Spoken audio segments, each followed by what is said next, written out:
Hola, bienvenido. Estás en el canal de Arturo y Gema. Soy Arturo Valderas, servidor, con el placer de compartir el día de hoy este tema contigo. ¿Ya te diste cuenta de que tienes una memoria excepcional, maravillosa, extraordinaria? Tu memoria es tal vez uno de los recursos más importantes que tienes y que tenemos todos los seres humanos. La forma en la que memorizamos y la cantidad de cosas que tenemos memorizadas, que podemos recordar, que tenemos almacenadas en el interior, es verdaderamente extraordinaria. Tenemos almacenados, memorizados, grabados, objetos, rostros, personas, lugares, objetos, caminos, sabores, colores, etcétera. Es decir, son infinidad de cosas las que tenemos memorizadas y no nos damos cuenta. Funcionamos en automático. Nuestra memoria está actuando permanentemente a lo largo del día. Piensa, por ejemplo, cuando vas por tus hijos a la escuela o cuando ibas por tus hijos a la escuela, llegabas, te parabas y esperabas que salieran y cuando salían tus hijos, tú los reconocías, te acercabas y ya te los llevabas a casa.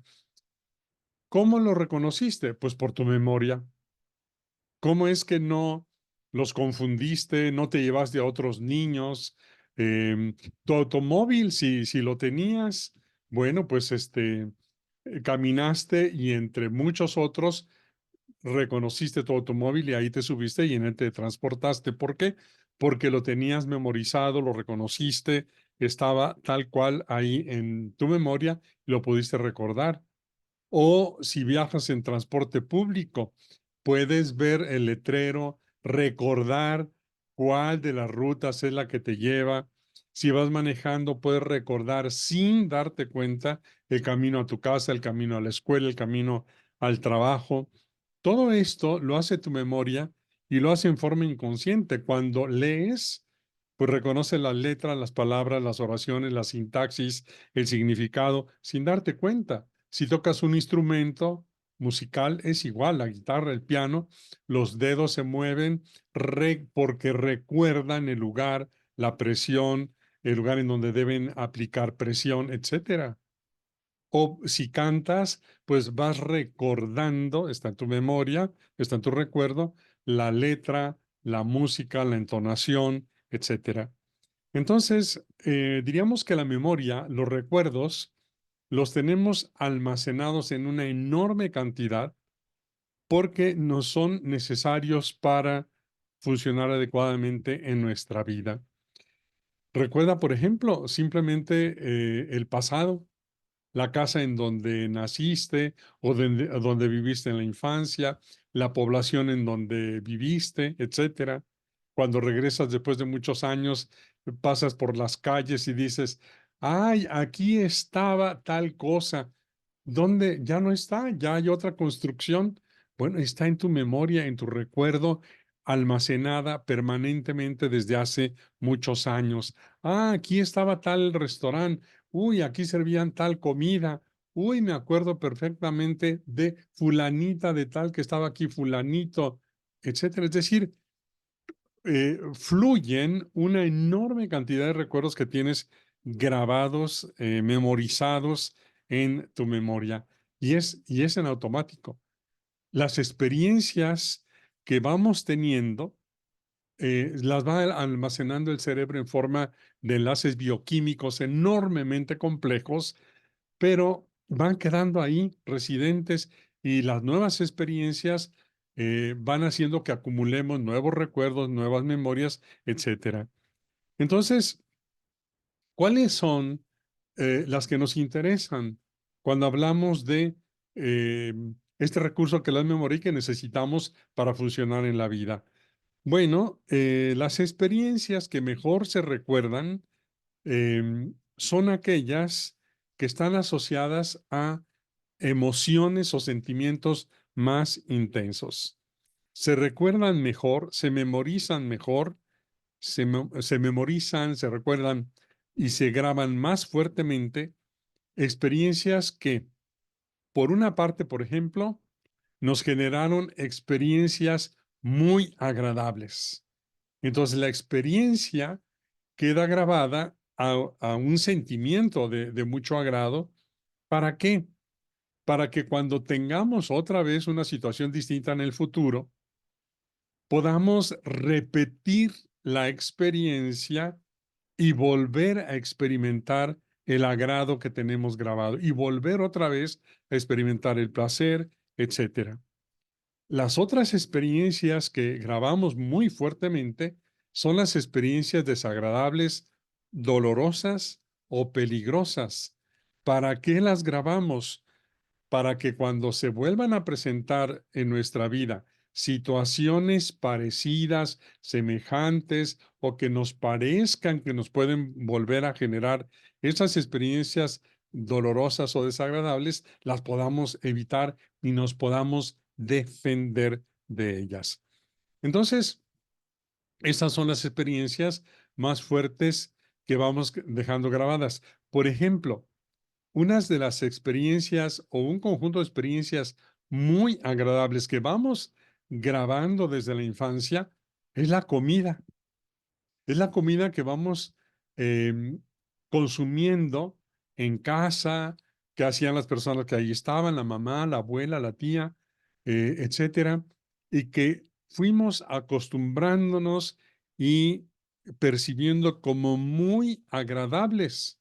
Entonces está asociado este recuerdo de esa comida con la sensación de mucho bienestar y por eso tenemos a repetir y repetir y repetir. Esto explica por qué también puede ser bastante difícil ponerse a dieta, cuando la dieta significa prescindir, no tomar estos alimentos, esta comida, que es enormemente agradable para nuestra memoria emocional. Entonces, por eso se generan estas luchas tan fuertes entre quiero comer y está el impulso. ¿Por qué? Porque la memoria de la experiencia agradable me mueve internamente a repetir esa experiencia, a volver a repetir para volver a experimentar esa satisfacción, ese agrado.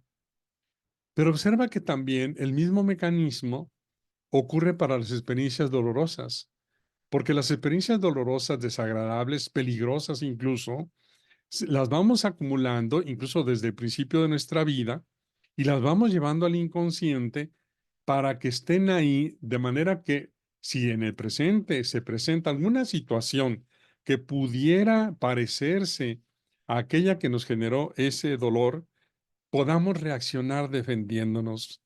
Entonces, ahí es en donde tenemos la memoria emocional, donde tenemos el dolor grabado por esas experiencias o lo que conocemos como las heridas interiores de nuestro niño interior. Entonces, esto explica por qué ante determinadas situaciones, una palabra, un grito, un gesto, una situación X, Z, W, nosotros reaccionamos prácticamente en forma instintiva cuando esta experiencia nos conecta de alguna u otra manera con una experiencia pasada desagradable, nos conecta y reaccionamos en forma automática de manera defensiva. Y entonces, ante una situación que inclusive puede no ser de ningún tipo peligroso, ni riesgoso, ni que nos amenace, nada de esto, si el cerebro, si nuestro interior conecta de alguna manera esa experiencia presente con nuestra grabación emocional y de recuerdos de situaciones peligrosas, inmediatamente para defendernos, aquí tendríamos este instinto primario de conservación de la vida y de la propia integridad, el instinto de defendernos, de protegernos, desataríamos un comportamiento defensivo. Y eso explica por qué con frecuencia reaccionemos en forma agresiva, violenta, ruda, eh, o bien nos volvemos como niños obedientes, asustados, temerosos, complacientes para calmar a aquella persona o evitar aquella situación que prevé nuestro interior emocional, esa herida que tenemos en el niño interior, que nos va a volver a lastimar. Y para que eso no ocurra, entonces decíamos, o podemos tener comportamientos agresivos o rudos o violentos o de sometimiento, de tratar de obedecer, agradar o de irnos, de alejarnos para protegernos y escapar de aquella situación que el interior, por esa memoria emocional herida que tiene, prevé que es una situación que nos va a lastimar. Por esta razón, y en general, por esa razón es que reaccionamos como lo hacemos. Hay veces con reacciones exageradas, desproporcionadas, fuera de lugar. Desde afuera nos dicen, a ver, pero ¿qué te pasa? No, es que no estás viendo. No, no, pues es que no hay nada, nos dicen los que nos observan desde afuera. Y nosotros sí, convencidos de que estamos en una situación difícil y que tenemos que defendernos. Por eso, cuando tenemos grabadas todavía estas heridas emocionales, con frecuencia vemos que nuestro comportamiento es disfuncional, es decir, no corresponde adecuadamente a las situaciones que estamos viviendo. Tenemos reacciones exageradas, tenemos acciones y reacciones sobre todo que no corresponden a la situación que estamos viviendo. Entonces, una persona, por ejemplo, que experimenta en un lugar cierto peligro, aunque ese lugar sea un lugar de disfrute, por ejemplo, una reunión social agradable, etcétera, un concierto, una película, etcétera, si percibe algo que le amenaza ahí, todo el tiempo va a estar ansiosa, temerosa, estresada y no va a poder disfrutar el momento porque esa percepción de peligro que activa de nuevo ese riesgo de volver a sufrir el dolor, le mantiene distraída y no puede ocuparse, no puede disfrutar del presente que vive. Por eso es tan importante que nosotros revisemos nuestro presente para, y que también escuchemos a los que nos rodean para que a la luz de la retroalimentación y de lo que nosotros nos vamos dando cuenta, podamos detectar en dónde están esas heridas. San Pablo decía, realmente mi reacción, mi comportamiento, no lo entiendo, lo decía en la carta a los romanos. Queriendo hacer el bien, termino haciendo el mal, termino reaccionando mal. Quiero hacer el bien y hago el mal, es el mal el que se me presenta.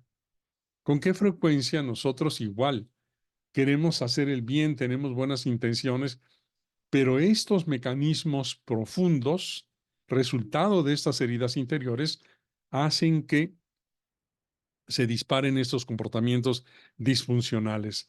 Por eso decía, es importantísimo el estar muy atentos a estas señales interiores, a lo que vamos actuando y reaccionando a lo largo del día para descender a esta parte del interior emocional de nuestro niño interior que puede estar herido, para trabajar y sanar estas viejas heridas de la infancia. ¿Por qué?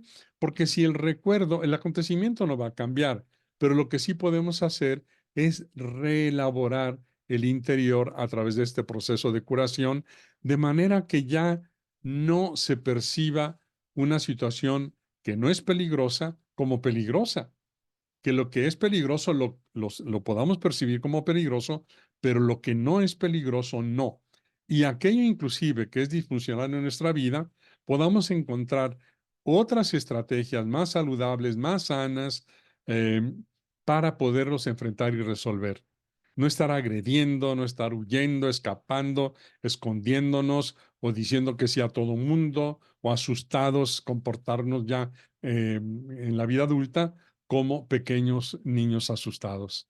Entonces, este es el camino que va a permitir que nuestra el camino de la curación de nuestro niño interior, que va a permitir que nuestra memoria emocional se vaya saneando de esas heridas, vaya quedando en un equilibrio que le permita, como decía, reconocer situaciones disfuncionales y tener maneras más saludables, efectivas, exitosas para resolver en las situaciones en el presente sin tratar de utilizar o sin ya usar inconscientemente las viejas herramientas del niño, que son agredir, someterse o huir, que no nos llevan prácticamente a la solución positiva de los retos que tenemos a lo largo de nuestra vida. Espero que podamos recorrer este camino de forma que cada día tengamos una experiencia de vivir más positiva, más saludable, más feliz. Muchas gracias por atender esta presentación. Dios los bendiga. Hasta pronto.